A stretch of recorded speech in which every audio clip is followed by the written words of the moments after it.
Hi, I'm Pav. And I'm Neil. And welcome to the Top 10 of Anything podcast. Let's start the countdown. 10, 9, 8, 7, 6, 5, 4, 3, 2, 1. The 80s, video nasties, alternative comedy, Thatcher, threat of nuclear war, Rubik's Cube, Space Invaders, Reagan, leg warmers, Fame, Dallas, Crossroads, the end of the Cold War, the start of EastEnders, the end of the Berlin War, Live Aid. Then there was the music of the 80s, electro pop, new wave, modern romantics, stadium rock, rap, hip-hop, and Stock Aitken and Waterman. Frankie Says, Wham Rap, Nutty Boys, King of Pop, Prince, The Material Girl, The Boss. The 80s had it all. And here's our wild boy fact hunter Neil with 10 80s music facts. Thank you very much, Pav. And here we go. So let me tell you, the biggest selling album in the UK in 1980 was ABBA's Super Trooper. It was at number 1 for 9 weeks. In 1981, it was Queen's Greatest Hits turn to be the biggest selling album of the year. It also went on to become the biggest selling album of all time, and it spent 4 weeks at number 1 in this decade. Barbra Streisand had the biggest album in 1982 with Love Songs, 9 weeks in the top spot. And 1983, and it was now Michael Jackson's turn with Thriller, one of the biggest selling albums of all time, 7 weeks at number 1. In 1984, the top spot for the year went to Lionel Richie's album Can't Slow Down, 2 weeks at the top spot. And 1985 brought us Dire Straits' Brothers in Arms, 4 weeks at number 1.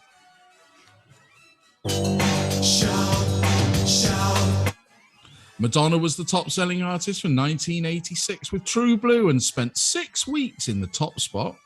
Just you wait till I get you home. In 1987, and Michael Jackson again was the biggest selling artist with his album Bad, 5 weeks at the top. 1988, and Terence Trent D'Arby had the top album with Introducing the Hardline, according to Terence Trent D'Arby, 8 weeks at number 1. And finally, in 1989, it brought us Gloria Estefan's Cuts Both Ways album. I had to be careful how I said that, which spent 6 weeks at the top spot.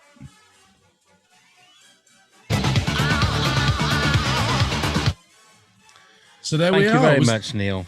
Was there Thank any you. surprises in there? To be honest, I wasn't really listening because I was too busy about doing the sounds. There was a couple for me. Was Terence Trent D'Arby being at the top spot for 8 weeks? Yeah, but he was massive. Well, When in he more ways first than started, one. can you remember, like, Sign Your Name? Yeah. What was the other one? Um, Wishing Well. that's right. He was like, for that first, and he was like classed as the next real big thing, wasn't he? And it didn't really. Well, he sort of faded away, didn't it? And then he had a sort of resurgence in the 90s, because I remember I used to buy Q magazine back there, and he did the controversial, you could see his little Terence Trent D'Arby in the photo shoot. Really? Well, not so little. Really? But, yeah, it was quite a shock. But 8 weeks, that's still a lot, because if you think about it, Thriller in 83 only spent 7 weeks in the top spot. I know it became one of the biggest selling albums of all time, but only 7 weeks at the top. And obviously ABBA's album was probably the largest in 1980, but they were huge, weren't they? They were coming to the end of their. They were, and we do reign. forget how big ABBA really were well. Yeah, they were. I mean, They were massive. But we are here to count down our top 10 albums from the 80s. Now it's just me and Neil tonight. Oh, that's not good English, is it? It's Neil and I. Tonight with we've got plenty of honourable mentions as well. Oh, So we will go through those. I mean, to me, I think the 80s is my era. I'm assuming that it's. I mean, you're slightly younger than I am, aren't you? Yeah, but only a couple of years. So I left school in the 80s. So yeah, I grew up in it. I mean, probably for I don't know, for doing things and like seeing live bands and getting to experience things, the 90s was more my ear. But I remember the music well. I wasn't quite up there. I didn't sort of delve into like the pop, the Stock Aitken and Waterman stuff. I had no time for that. No. And when it first came out, although I've completely changed my tune now, I didn't like the Beastie Boys originally. Right. Yeah, I've never been a hip hop rap fan. I'm not over, but I've sort of got reacquainted with that album in the 90s. But I mean, it's not on my top 10, hence why I'm talking about it now. But, what gets like me, that. I think, with the introduction that I did, I was looking at it. Has there been another decade that has so many different kinds of music that were successful? Because if you look at the 80s, the 1980 was the ass end of punk, wasn't it? Yeah, very. We still had sort of like the new wave was in, wasn't it? But you also, so you had like Adam and the Ants, and then you had like the Jam, where it was the start of like the mod kind of sort of revival, if you like. But then going from that to then electronic music, the synthesizer came in, so you had all of those kind of acts going into, and then obviously MTV was born. Yeah. So you had all of the like the big hair rock bands that started, but you also you had rap that was born, hip hop was born.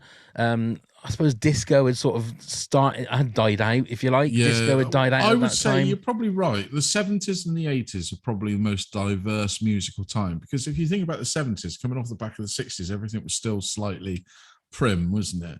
And then we sort of elevated to disco, and then we had punk in the 70s. Was glam rock, glam rock, and everything. But then I would say that you had that, whereas you what I've mentioned in the 80s, just so many different things all that at the started. same time, wasn't it? Rather than periods. Yeah, and I was never, and I've never been. I always sort of, I like it if the song's good. I like it. It's not the fact that I love. I mean, I was a massive Adam and the Ants fan.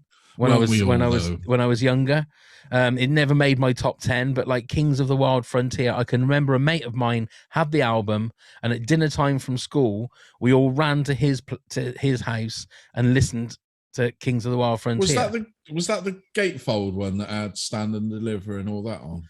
I'm trying to think now. It was the one where he was dressed more of where he had the white stripe, but he had like an Indian sort of a headdress on. Oh right, wasn't that Prince Charming? Because I remember I had that album. The gatefold one, Prince Charming was the album that nearly made my top 10.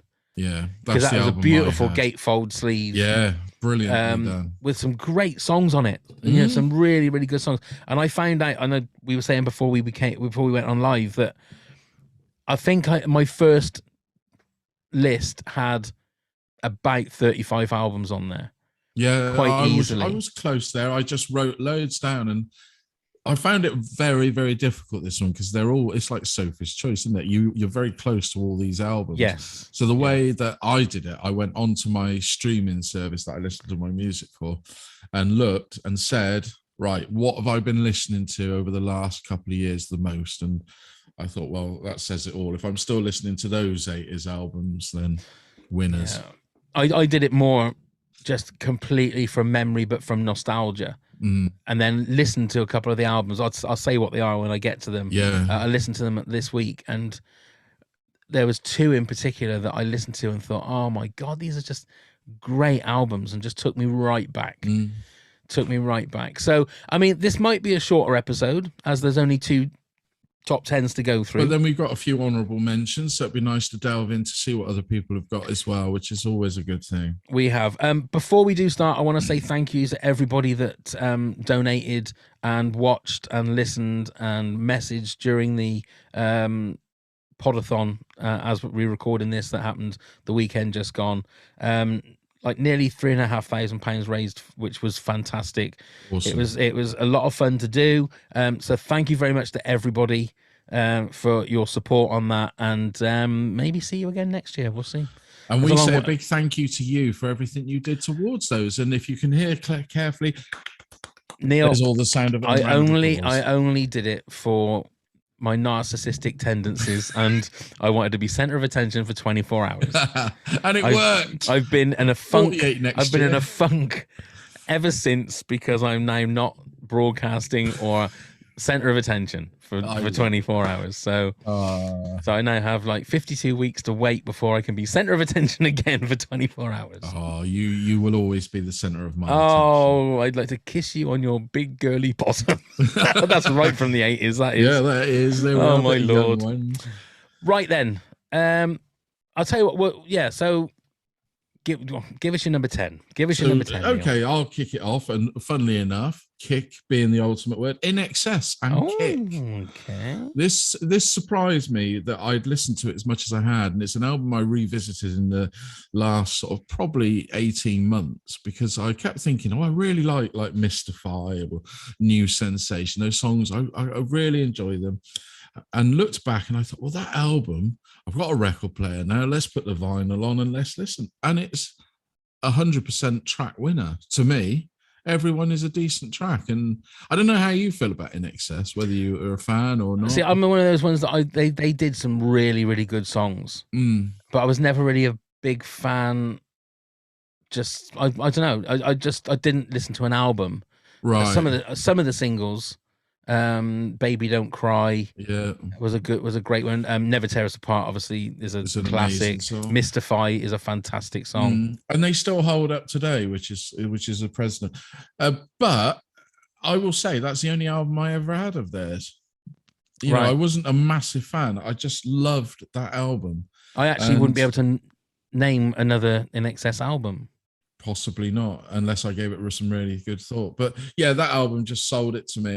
It was on the back of, it must have been Need You Tonight, and seeing the video, and you know, Michael Hutchence was a cool man. He really was a cool dude, and I'd highly recommend anybody watching the documentary about him that's around. It's a really good documentary, just Hutchence. So good. So yeah, that's my number 10, In Excess, Kick.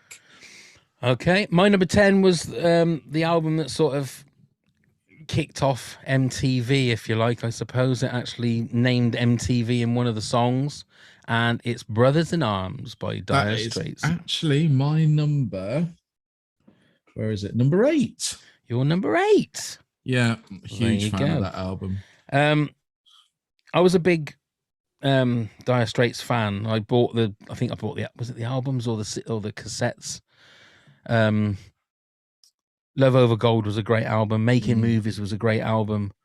Never used to have many tracks. I mean, Brothers in Arms has got 9 tracks on it, which was quite a lot for a Dire Straits album. But they were quite long songs. But they were long songs, yeah. I mean, I think, if I'm right in saying that, I think Love Over Gold had just 2 songs on side A, which was Telegraph Road and Private Investigations, which were like mini movies. Yeah.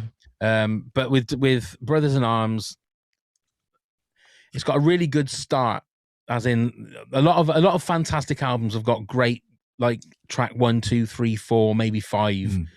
Whereas that's exactly what and there are a lot of hits. There's a lot of hits on Brothers in Arms, but The Man's Too Strong is one of my favorite Dire Straits songs, which was an album track from Brothers in Arms. But Brothers in Arms, the title track, has got some of the most beautiful guitar work ever, and it's just a beautiful song. It's hauntingly beautiful. Let's see. I wouldn't have put that as like a sort of thing that you liked. No, I grew up listening to Dire Straits. Like, my mum was more of a fan than my dad, you know, and I have to say it was stuff like Romeo and Juliet and things like that I just thought, this is amazing. And even back being a youngster then and listening to his guitar work, you know, the guy was a legend on the guitar. You can hear it, you know, with naivety in your ears. So yeah, but that title track still is one of my all-time favorite title tracks. I think it is just, like I said, hauntingly beautiful. Yeah, and I still listen to a couple of his like solo albums as well. What was the one called? Killing to Get Crimson or something? I don't know, I'll be honest. Some fantastic songs on there. Some of them can be very samey. And I think his vocals are obviously can be a bit Marmite, because they're very sort of Dylan-esque, where he sings a lot, doesn't he? It's not particularly, you know, he's not going to win awards for vocals, but singy. Yeah, but I think his songwriting is very similar, or whether you say to Bruce Springsteen. He's got that same, I don't know what the name of that sort of, but the piano-based rock. It's very similar to some of Springsteen's stuff. Yeah. But yeah, that's my number 10. Go on, massive selling album. I believe that was the biggest selling. When I was looking at the facts before, I think Brothers in Arms turned out to be the biggest selling UK album of all time. Oh, right. As in for the 80s. Yeah. And it was also the one, I think that because it was rated as the album you had to have on CD, wasn't it? Yeah. Brothers it in was Arms. a huge CD thing, wasn't it? Well, the video for Money for Nothing, I mean, was the first CGI video, made. So, very, very, very groundbreaking as well. Indeed. Go on then, your number 9. So, Paul Simon and Graceland, quite simple. Okay. It was, to me, it took me a while to sort of appreciate it, because You Can Call Me Al came out and we all thought, well, that's a novel, Chevy Chase is in the video and it's a novel song. I actually come back and reappreciate that song for being more of a novel than a novelty. It's a great song. It's a great song. But it was a bit novel, wasn't it, when it came out? Because I think because of the video myself. Yeah. But then I sort of delved into it, and the African influence on that album, is something to completely behold. I think it's absolutely beautiful. Lady Smith Mambosa, isn't it, or something? Is that right? I don't know, something like that. Yeah, I can't remember exactly. But not that much of a fan then. No, I can't remember who it was. I'm too busy listening to the songs. No, I'm a huge fan of that album, and I do listen to Simon and Garfunkel still a lot, and I just think Paul Simon is. I'm going to message. I'm going to keep talking. I'll see if I can find it. Yeah. Find what? Graceland? Yeah, I'm going to see what the name of that group is. Oh, right. Yeah. I can't remember, because they did go off and have a career afterwards. But, when you think about like the feel-good nature, Diamonds on the Soles of Her Feet, another single, but it has that African influence. But also, it's one of those albums, when you listen to it, makes you happy. They're happy songs, aren't they? I don't want to make it sound like it's just a one gleeful, jolly little, like, what's the word, like nursery rhyme, but it is. It's a happy album. Probably Lady not Smith, Black Mambazo. There you are. There you go. Yeah, they had a massive career off the back of the album, didn't they? But great album. I don't know whether you were a fan. I was a fan. My only thing with that is I'm not. It was almost like it was a trendy thing to do, to get black musicians in and to have it make it a very like African. I think that was the start of it, though. Or do you think that's what I was going to ask? That's the one that kicked it off, because they then the black. But then Peter Gabriel had been doing it before that. Yeah, but only for tracks. He didn't do a whole album. He did like Biko, didn't he? And his political statements. But if you if you go back to Peter Gabriel's 80's albums, there's not a lot of African influence. Yeah, I think there was some like Diamonds on the Soles of His Shoes, I think it was, wasn't it? That's right. That was the other song. Boy in the Bubble was a great song. But yeah, I mean, it didn't make my top 10. But another huge selling album. Great album. It was a feel-good album. It was all the way through. It was a feel-good album. Jaunty, you could say. Jaunty. I like that word. Jaunty. Isn't that when you turn yellow? No, I think that's jaundice. Oh, right. Okay. Yeah. My number 9 is an album that I had the T-shirt. I was completely... anything they put out, I bought on cassette, single, and it's Welcome to the Pleasure Dome. Frankie Goes to Hollywood. I actually thought that would be higher on your list. It originally was higher on my list, but I actually thought about it, and if you look at it as a collection of songs, the singles from it, every single is just a powerhouse of a song. Power of Love is one of the greatest love songs ever written, I think. Two Tribes is an absolute, just a fucking baseball bat of a film, of a song. It is one of my dad's favorite songs. It's an amazing song, and Relax is Relax, and that is a disco clubhouse. But then it's also a mixture of a lot of covers. Oh, is it? You know, I didn't well, yeah, ever you've got get the album. War is on there. Oh, Ha, yeah. what is it good for? I think there's a ferry across the Mersey kind of version on there. There's Born to Run. Oh, So they've got, Christ. you know, so it's half original tracks and then half cover album. But there's another song called Black Night, White Light, which was one of the songs that I really, really loved. And I still didn't look to see which song it is that as the song finishes, you hear two people having sex. So what it came in 1984. So I was a 15-year-old. And the fact that you could hear sex, it sort of helped me out at night times sometimes. Oh, bless. And was it a genuine sexual? I'm not sure. I'm not sure, but it was a woman and a man. You can hear them like grunting, and the woman saying, "Come on, come on." And I haven't listened to this album for a while, so I'm assuming that that's what I remember is correct. I would hate. Oh, you'll have to have a listen. I'm gonna have to have a listen. Yeah, man. Because I'm just worried now that it's maybe something that I just dreamt, rather than it actually being on the album. I seem to remember because they did caught quite a bit of controversy. Oh, anyway, all the didn't time. they? So yeah, all the time. that wouldn't surprise me at all. No, I bought the 12 inches. Of Two Tribes and Relax. I bought the 7-inch of The Power of Love.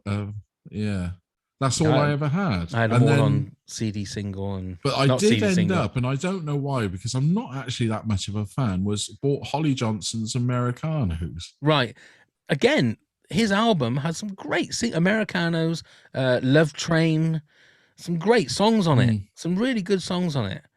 You know, it's a shame. You know, it's a shame that I think Holly Johnson goes around and does like those 80s revival. He does, yeah. Things. So you know, when you've got like a proper band behind him doing. That's what I saw him doing Two Tribes.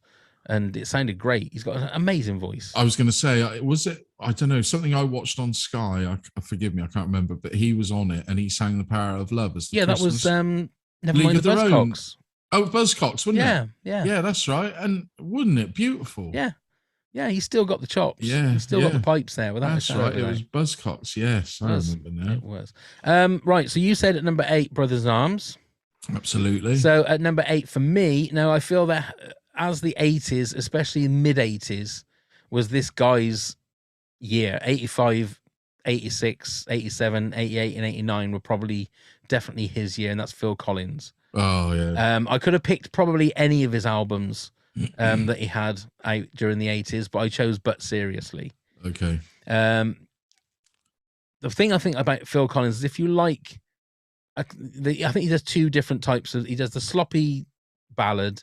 Yeah. And he does the up tempo with a bit of woodwind in there, you know, a bit of the beep, beep, beep, beep kind of did like Roadrunner. Beep, beep, beep. But Seriously has got all that. But there's some really, really good songs on there. I Wish It Would Rain Down with Eric Clapton doing the guitar. All of My Life is one of the ones I like. That's the Way It Is. Something Happened on the Way to Heaven. There's just some really, really good songs. I Remember. Do You Remember is another one. But I think that was Phil at his absolute apex live.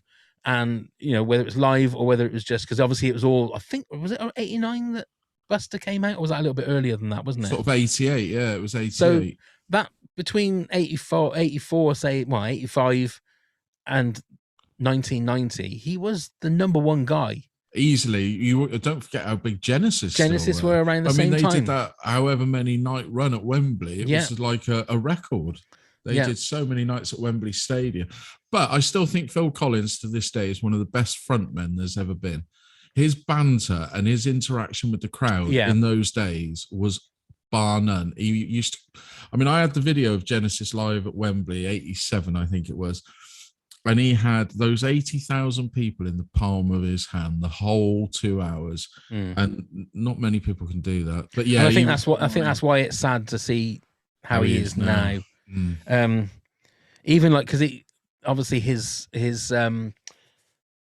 calling card, if you like, for albums was the fact that it'd be his face. Yeah, and then when he reissued them, like remastered them, he did the same pose but like his face now.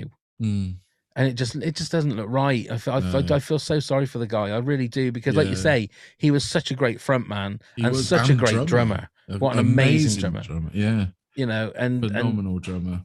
But his son has now turned into like an amazing musician as well. And his That's who- daughter's an actress, Yes, Lily, isn't she? Lily Collins. Yeah. So no, it was on my other list, if you know what I mean. It would have easily been an honourable mention. Yeah. Probably that album as well. But you could have easily had No Jacket Required as well. But that was the other one. Yeah. I mean, I'm not such a big fan of Face Value. Right. But Hello, I Must Be Going has got some great stuff. Yeah. But I counted, like, I looked at all of the runnings, you know, the song lists and I counted which songs I really, really liked. Yeah. And but Seriously came way ahead, I think, with all the different songs. No, awesome. There's only a couple of songs in there that I thought, no, you could fast forward those, but the majority of them are great, great songs. See, I thought Phil Collins might be a bit square for you as well. No, because I was a huge Genesis fan. Right. I love Genesis. I always have done. Well, that's the old hippie in me. I get mocked for it because I like the Gabriel years. So. Yeah. But and it led me on. I didn't like everything Phil Collins did. I didn't like his Motown stuff that he did. No. Didn't like it at all. What was the album he did? Dance into the Light, I think it was. Don't know. That was like late 80s, probably maybe early 90s, and there was maybe one or two good songs on there, and the rest of them just sounded very, very samey. Yeah, I wasn't a fan of his Motown covers and stuff like that. So not everything was a hit for me on his solo stuff. No. But yeah, great albums. They were great singles as well. Absolutely. Go on then, your number 7. So this is Fleetwood Mac, Tango in the Night. Right, yeah. This was on my extended list. Yeah, I think, well, probably the last great Fleetwood Mac album or music they made together. It hits off big, doesn't it? With Big Love is the first track that you listen to when you open it, and still to this day is one of my favorite songs. I do prefer the Lindsey Buckingham on his own doing it now because I've seen it happen live. But yeah, I think what a great album. What some great songs. There's Little Lies. Let's not forget Little Lies, and Everywhere was on there. So I think it was a successful whole album. Even the album tracks were as strong as the others. So a great album. And probably I think it's better. It's a better album than Tusk.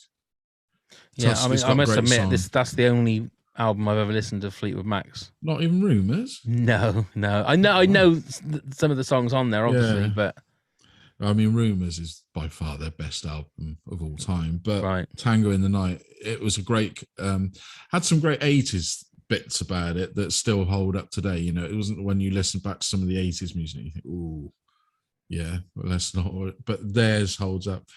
But I think it's all down to Lindsey Buckingham's songwriting, isn't it? He writes such a great song.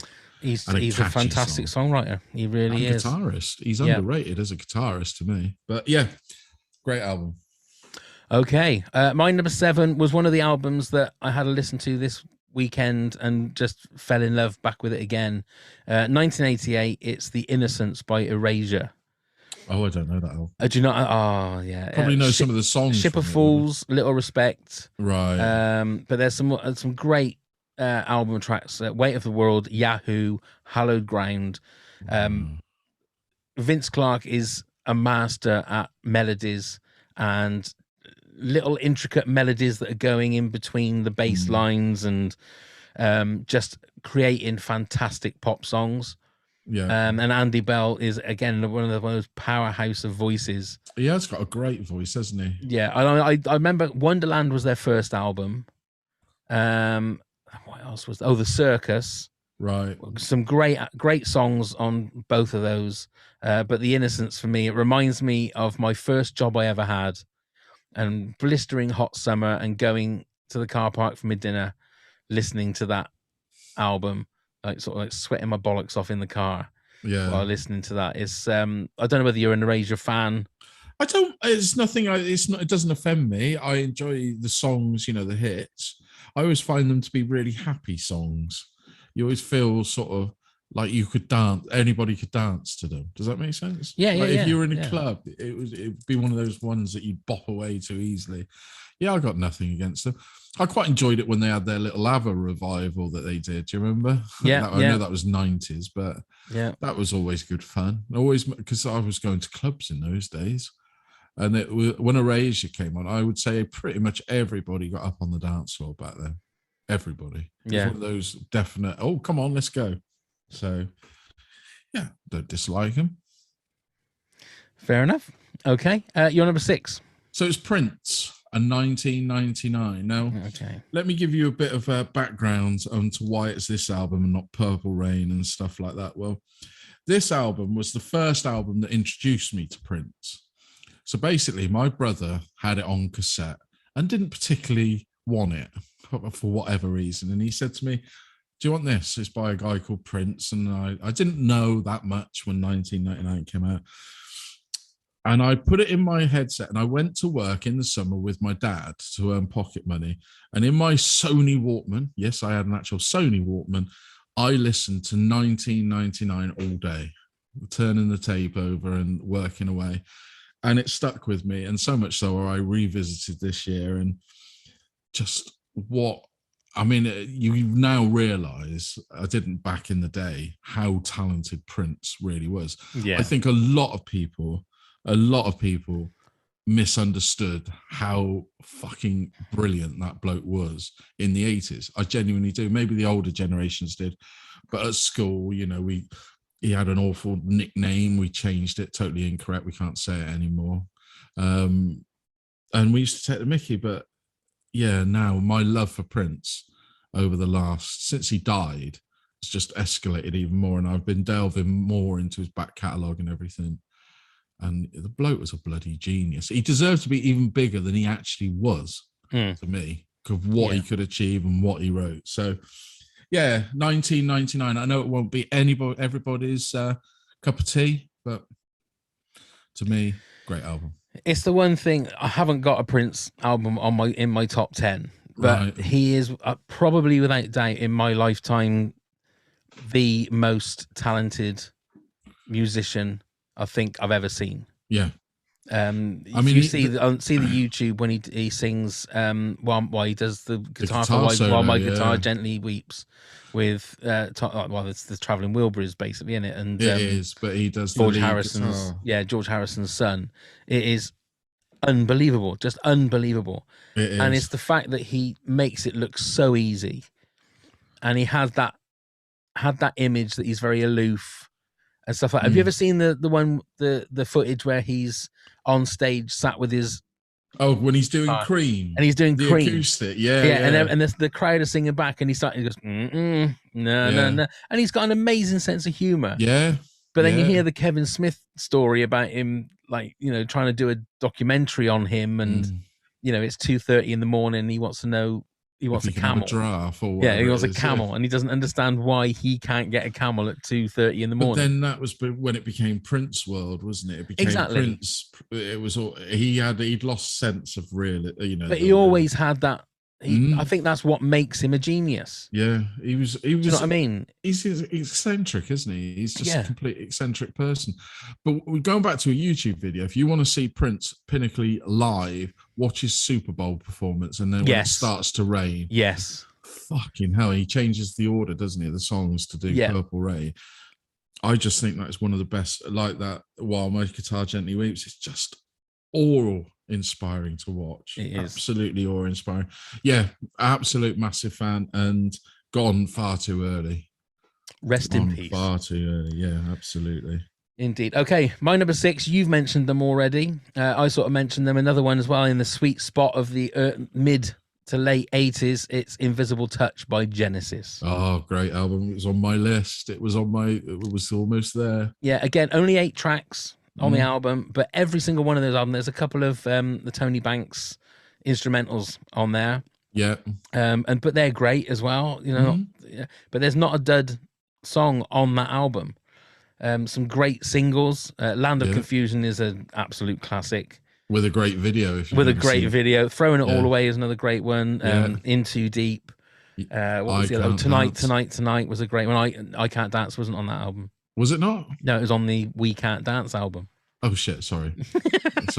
Got confused. But that was the other album that you could have tossed between those two albums, because that had No Son of Mine on it. Another, just some Jesus, He Knows Me, and things like that. But for me, Invisible Touch, and of course the title track as well, Invisible Touch. Yeah, and that was the tour that I sort of had on video at Wembley Right. Stadium, Right. Invisible Touch tour. But it was I mean, they again Genesis then I think 86 and 89 I suppose. What was it, 89 or 88 when the We Can't Dance? No, probably 90. I don't know. Whenever it was, at the top of their game. Absolutely. I don't think they ever got as high and as good as that. And it was a change for them. Yeah. If you listen to like what's the album with Mama right back in the early 80s on, to what they did in Invisible Touch, what a change! Yeah. What a change in their style, and then obviously changed from that to when Peter Gabriel was which is even different. But then that was 70s and drugs and hallucination, wasn't it? I think Lucy who? You know her, Lucy in the Sky. Right then, you're number 5. So people, but this is only personal because I fell out of love with it. It's Michael Jackson's Thriller. I fell out of love with the album bit because I'd heard it so much. Right. Do you know what I mean? And I found that a lot with Michael Jackson singles. Looking back on it, wherever you were, whatever you were doing, you would hear something, whether it be Beat It or Billie Jean or even Thriller itself, right up to the Bad album as well. The songs to me were just everywhere. And I fell out of love with him a little bit in the 80s, through the 90s even. Went back to him in the 2000s. And yeah, but what a great album, isn't it? You know, as I said, it's got Beat It, Billie Jean, Want to Be Starting Something was on there as well. What was the one he did with Paul McCartney on there?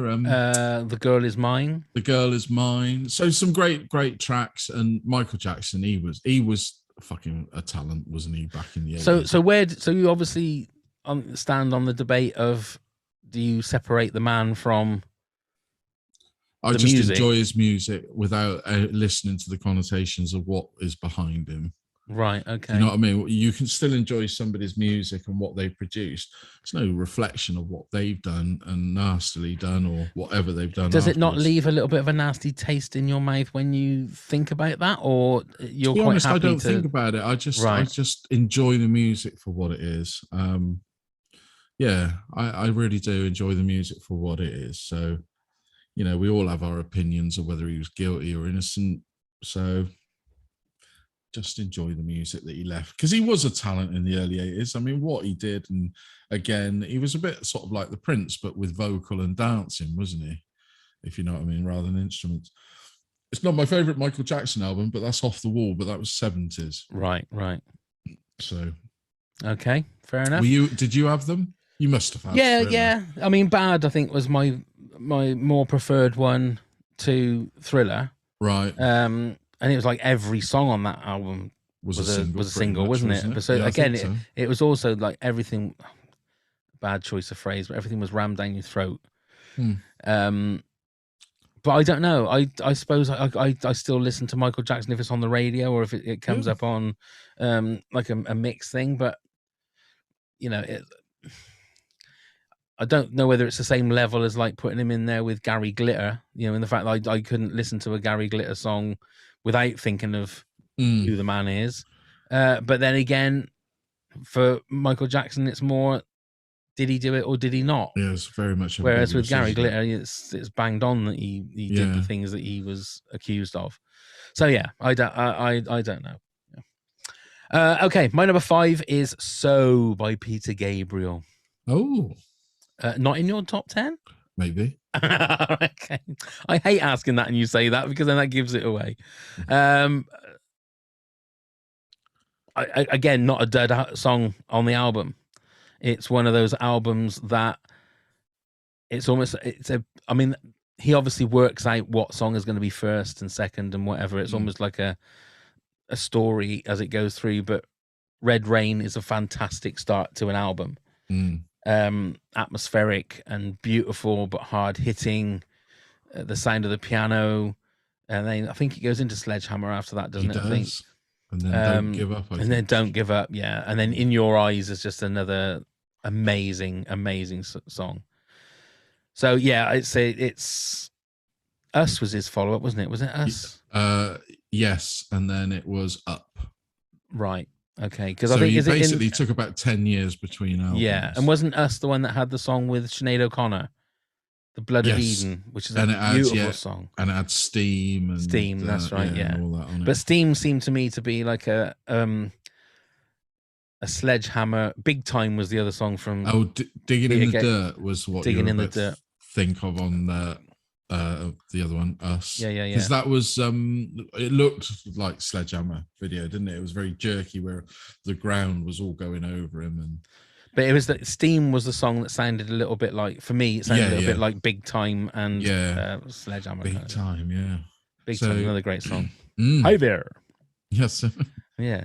Go on then, your number 4. So this changed it for me. Guns N' Roses, Appetite for Destruction. I wasn't particularly a fan of the Bon Jovi and your Def Leppards. I didn't mind them. I've been to see Def Leppard a few times.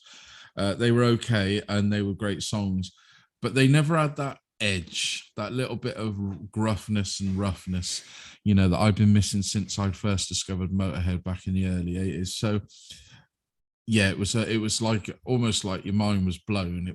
I'd never heard rock quite like that. And Axl Rose's voice was just amazing to me. I had the privilege of seeing them live early in their career in a small venue. So I've still got the vinyl that I bought from there, which was Appetite for Destruction.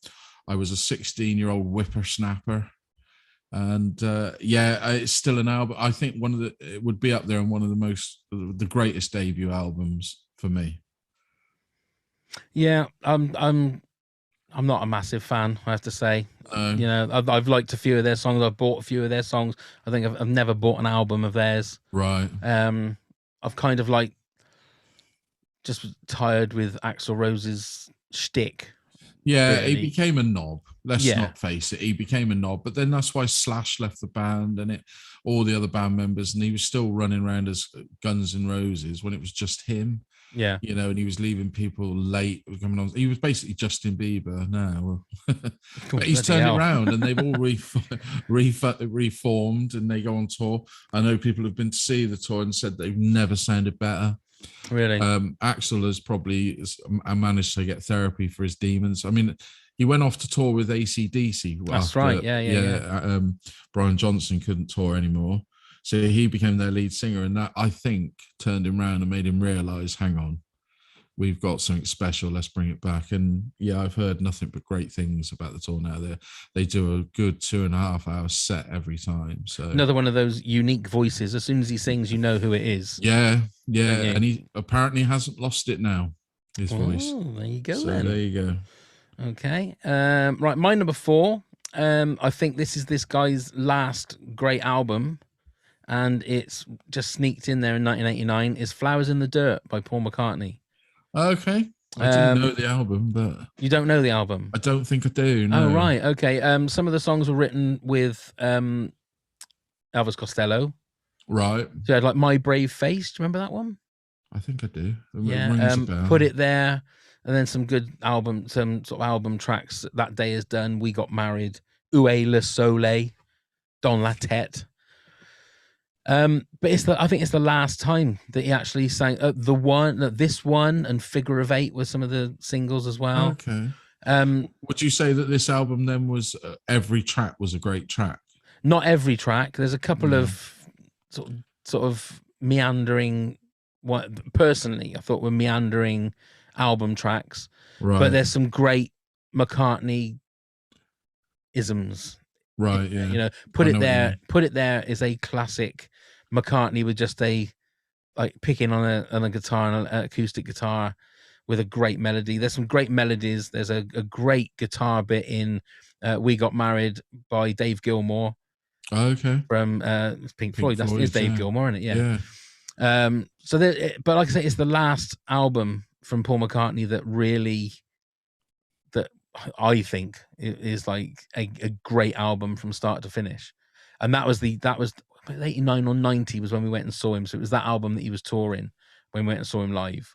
Yeah. And it was a great show. A great show live. I can imagine. It's the Yeah. one person I've never seen, and I'd still go and see him now. Would you? Obviously. Yeah. Yeah, I think he's just. Yeah, I I don't think still he's would, got it, just mate. to have that experience of seeing him, if you know what I mean. Yeah. You got to say, well, he's a Beatle. That's He what it is. is with us. Is the, And oh my I'm God. totally back listening to the Abbey Road and Let Yeah. It Be album at the moment. It seems to be on Yeah. constant repeat because of the Yeah, Get Back documentary. But, yeah. absolutely. Go on then. You're number 3. So this was hard. There's 2 albums they released in the 80s, U2, and I love them both. I very nearly put The Unforgettable Fire in this place because that was the one that blew me away. It was the one that really got me into U2 fully. Yeah. But I have put the Joshua Tree literally because there's just some absolute classic songs on there, classic U2 songs, but classic songs altogether. But also the Joshua Tree then led on to Rattle and Hum, and I think Rattle and Hum has got some very underrated tracks on it. Yeah. You know? So I didn't choose that as the album because obviously it was the live version of the Joshua Tree. But yeah, just the Streets Have No Name. That's the one they did on top, wasn't it? Of the building, almost Beatles-esque. Yes. In America. And watching that, I mean, I think U2 in the 80s and probably the 90s were probably the greatest live band in the world. Yeah, I would say sort of early to mid 90s. Yeah. I think they just, I think Bono was at the top of his game. He had an amazing voice. You know, they made earworm songs. Whether you love it or hate them, you've got to know a U2 song. Everybody, I think, would know a U2 song. But I think Joshua Tree, what a fantastic album. It's still played regularly now, as is An Unforgettable Fire. But yeah. Joshua Tree was, for me, the album that got me into U2. But then I think when he did the 90s albums, it was Action Baby was the album that I fell in love with. And I just loved their change. But again, Rattle and Hum was the album that had Angel of Harlem on it, which was a great song, and Desire and Van Diemen's Land, which was, I think, a Soundcheck song that The Edge was singing. It was. And there were some great songs. When Love Comes to Town with When B.B. Love Comes King, to Town, which is amazing. Yeah, but great songs. With or Without You. Yeah. Not great With or song. Without. Yeah. It was, wasn't it? With or Without. You're suddenly thinking of Nielsen. I said this, but but great. And they've sort of grown. We've watched them get huge, haven't we? We've been the generation where we saw them come through with Sunday Bloody Sunday, and then we saw them on Live Aid, and then realised how fucking good they were live. And that's what struck me is Live Aid that got me to try an album and everything. So yeah, I don't think I'm such a U2 fan now as I was in the earlier days, but I still enjoy the old albums. Yeah. No, I agree. Okay, my number 3 was the other album that I've listened to this week that really just took me back to the mid-80s, to some electro pop, and it was Dream Into Action by Howard Jones.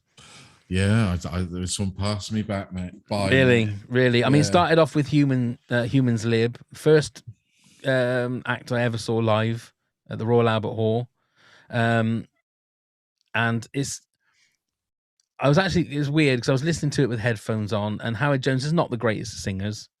He can be a little bit flat sometimes, but the musicianship and the songwriting is fantastic. Some of it is a little bit hasn't dated particularly well. It sounds like straight from the 80s.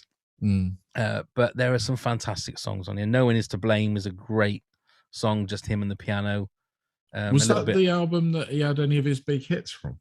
Yeah, well, you had let's see, what did you have? Look Mama was on there. Life in One Day was on there. Things Can Only Get Better. Yeah, was on there. So was the biggest, yeah. And then also there were 2 bonus tracks, which was one was called Bounce Right Back, and the other one was Like to Get to Know You Well. Okay. That was released in between the 2 albums, if I remember right. Right. Between Humans Live, which had New Song and What Is Love and Hide and Seek, those kind of songs on it. Pearl in the Shell. I was a member of his fan club as well. I'm a massive fan of Howard Jones. Awesome. Well, the only similar thing, I had The Riddle by Nick Kershaw. Right, yeah, I had that. So that was, they were like almost in battle, weren't they? They were, because they like their first albums had human in the title, because Nick Kershaw's was Human Racing. Yeah. And Howard Jones was Humans Live. But they were both sort of class as, I suppose, well, solo singers, obviously singer-songwriters, but with keyboards. Although I think Nick Kershaw was mainly guitar. Yeah, I more think than he Nick. was. He would dabble, wouldn't he? Yeah, but they sometimes go out on tour together and that, don't they? And do each other's songs and stuff, which is quite nice. Yeah. You go on YouTube and have a look at that. That's quite good. Right then, your number 2. So this is where I was expecting to get a lot of flack, but it's Marillion, Misplaced Childhood. I was expecting. I actually thought that would be number 1. I must admit. Not quite. It is probably. I would have put 2 in there because they are by far one of the most popular 80's albums, Clutching at Straws as well. I got hugely into Marillion, all by mistake. It was basically, I was in Tower Records. Remember Tower Records? Yeah. In the marketplace, and Yeah. it was about 83. So they'd been out a year, Marillion, and I noticed they had the 12-inch single of Market Square Heroes. And I really, really liked the cover. And I thought, right, that's it. I'm going to buy it. And I was hooked, line and sinkered into the whole thing. Not everybody. I mean, yes, I can see the comparisons to early Genesis, blah, blah, blah. But Misplaced Childhood was a concept album that, to me, was an original sound. And it produced the big songs, Kaylee and Lavender and things like that. It was a number 1 album in 1985. It made number 1. And like I said, it's an album that I still listen to from start to finish regularly. So it just had to be there for me. And again, we go back to the gatefold sleeves. Every one of Marillion's albums, so they were a bit like Genesis. So the first couple of albums literally only had 6 songs on the whole album, 3 each side. But they were all 8-minute, 10-minute masterpieces. So but I used to love it. Their intricate artwork when you opened it up and it displayed the whole poster and you had the lyrics inside of the gatefold sleeve. I've still got them now in my record collection from the 80s and all the 12 inches as well, which I've had offers for from people that want to buy them. Yeah, but I'm never going to get rid of them. They, you know, I bought them when I was an 11, 12-year-old little rascal. So, and there they stay. Although on one of them, disappointingly so, where I took the single, it was only the 7-inch single, I wrote my name on it because I took it to a school disco. And it's still on there, which is quite cute. But there you go. Yeah. Nice. Yeah, I can't say I'm I know a couple of the singles and that's about it, I think. The Fish Days. Yes. The Who's Fish there? era. Who's there? Steve Hogarth. He's been there 30, it is now 32 years he's been the singer of Marillion. Wow.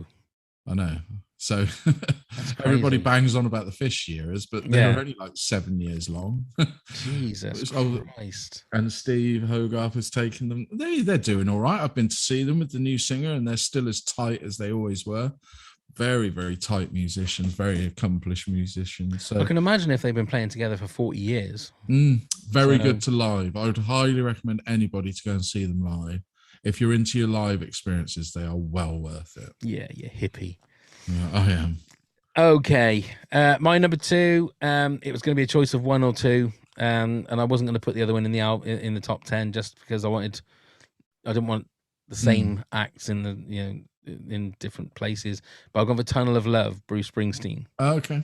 Could have had Born in the USA quite easily because it was a great album as well. But Tunnel of Love, I felt was a bit more emotional for me, a little bit more laid back, not as gung-ho as Born in the USA, and got some beautiful tracks on there. I'm a massive Springsteen fan.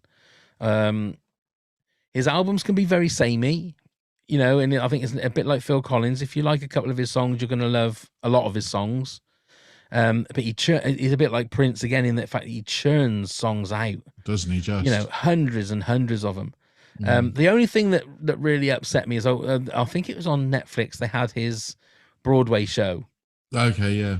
So I love Springsteen's lyrics, because they seem to be very personal to him, but they could be about anybody. Do you know what I mean? Yeah. It's about growing up, and it's about falling in love, and it's about falling out of love, and it's about trying to make your way in the world and all that kind of stuff. And then when he's doing his Broadway show, where he's basically it's about his book and going through his life, and he's saying that like all the songs about cars and girls and stuff like that is all made up. It's not stuff that he's done or people that he knows. It's just stories that he's made up. And it sort of made me feel a little bit, oh my God, there's me thinking that all these stories, are all about his personal. I mean, some of them are, obviously. Some of them are about his personal things that have happened to him. Yeah. But he was saying that like a lot of them are just him making shit up and making one line rhyme with another line. And it's sort of, I felt a little bit like if you've seen that footage of that guy that tracks down where John Lennon lived. Okay, yeah. Like he's some kind of fucking drifter bum. And all John Lennon's saying to him, he said, just make this shit up. It doesn't mean anything. Whereas this guy thinks that every word that John Lennon has written is telling him what he needs to do with his life. Yeah. And John Lennon, like, it breaks this guy's heart because he says to him, I'm just making it up. I'm just making this stuff up. It doesn't mean anything, or it might mean something to me, but it's not supposed to mean anything to you, and it felt a little bit like that with the fact that you listen to the lyrics and you think, God, that's exactly how I feel. And then he says in another thing, well, I made it up. I just made the stuff. Oh, fuck, no, you didn't, Bruce.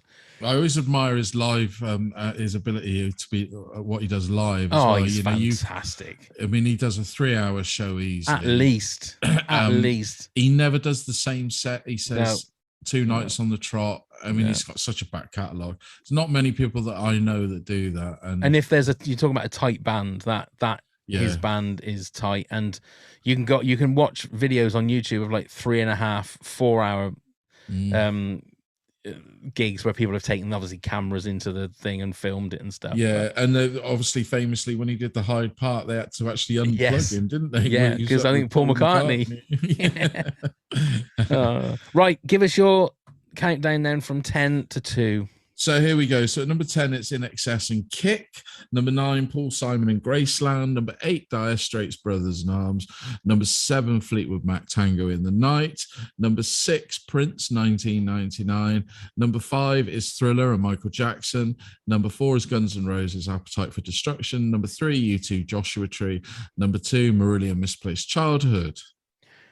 Okay, mine is number 10, Brothers in Arms, Dire Straits. Number 9, Welcome to the Pleasure Dome, Frankie Goes to Hollywood. 8, But Seriously, Phil Collins. 7, The Innocents, Erasure. 6, Invisible Touch, Genesis. 5, So, Peter Gabriel. 4, Flowers in the Dirt, Paul McCartney. 3, Dream into Action, Howard Jones. And number 2, Tunnel of Love, Bruce Springsteen. So, Neil, what is your number 1 80s album? So I may have already hinted at it earlier. It's Peter Gabriel, and so it was nearly Marillion's Misplaced Childhood, but then I thought this album is still, like the other one, is such a regular one I listen to, and such a beautiful album. I'm not going to repeat all you said. I'm just going to agree with everything you said.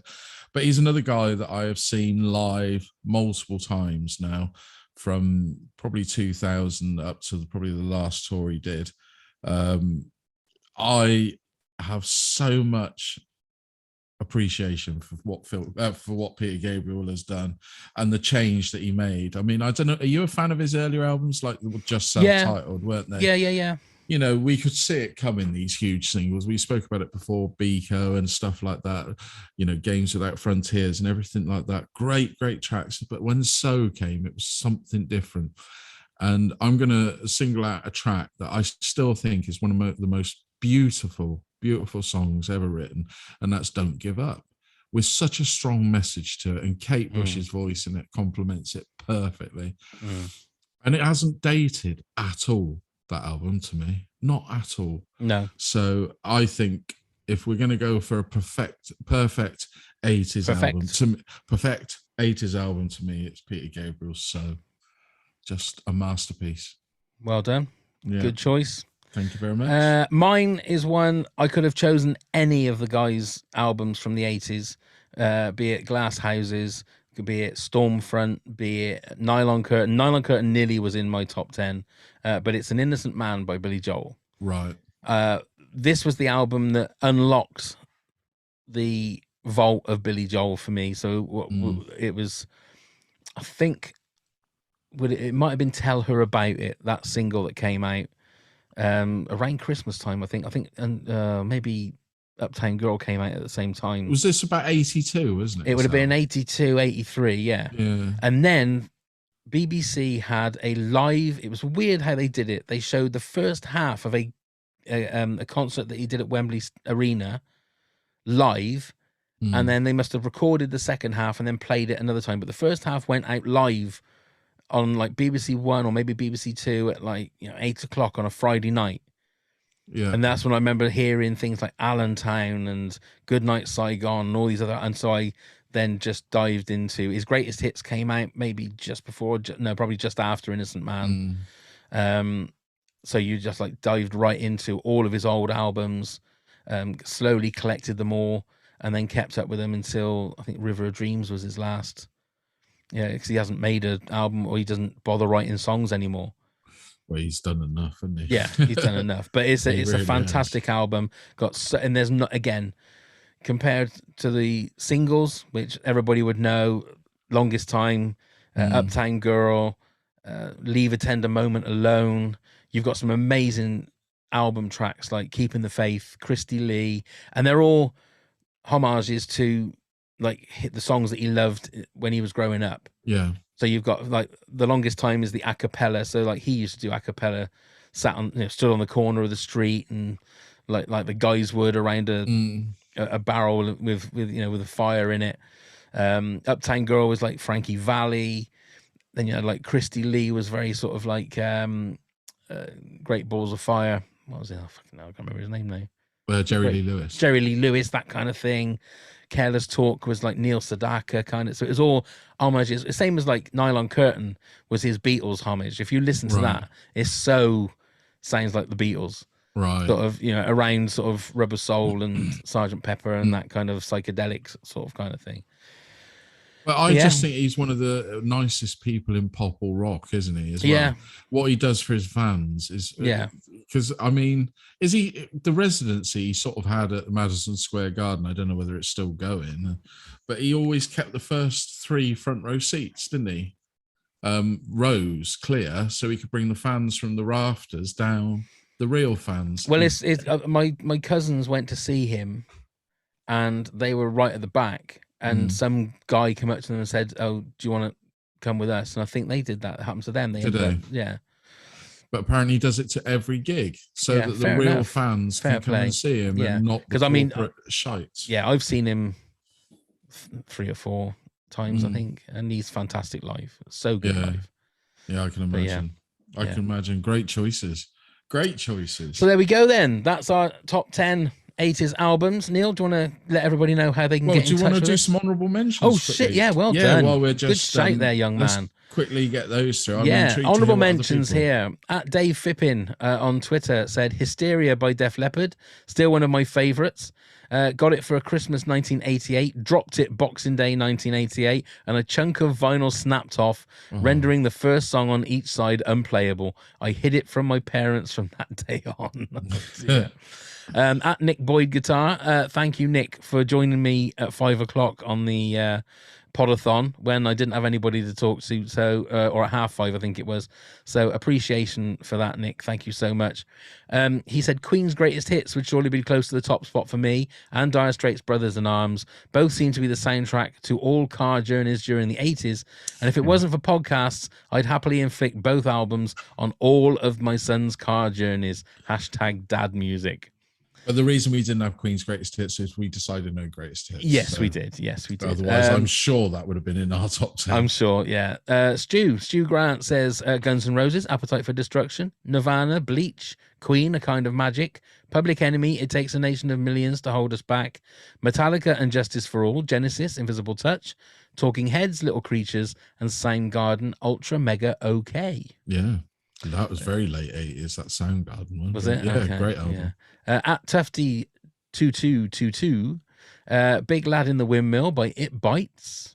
I saw them support Meridian when I went to see. There you go. Welcome to the Real World, Mr.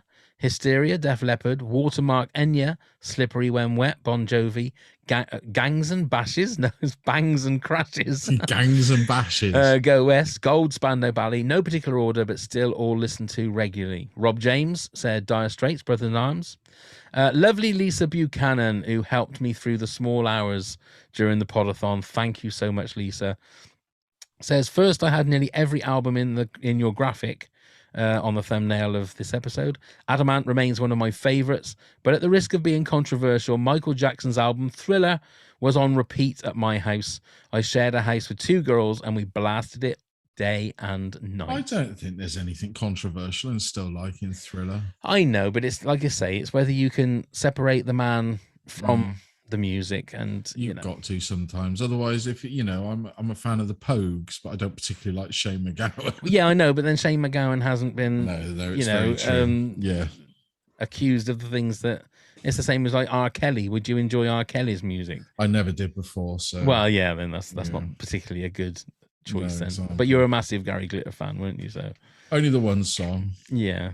Well, they brought it back in the Joker, didn't they? So they did. Yeah, so it's an interesting topic. Is it a division that you can make, or is it something you shouldn't enjoy? Let us know in the comments. I don't. Yes, indeed. Absolutely.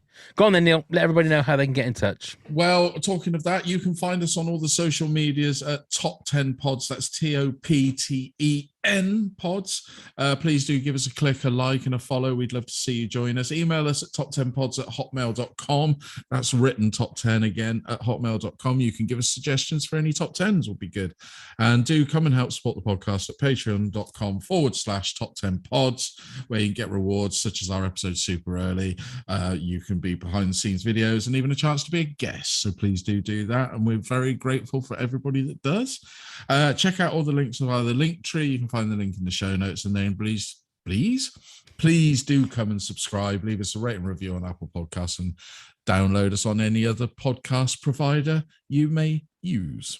Wonderful. And also remember on Patreon, we now have the video playlist that goes along with each episode that goes up on there, and it's ad-free on the Patreon. And if anyone's watching on YouTube, and if they're not, I can just describe it. We now have caps. We have a lovely cap with the 10 golden embroidered on it.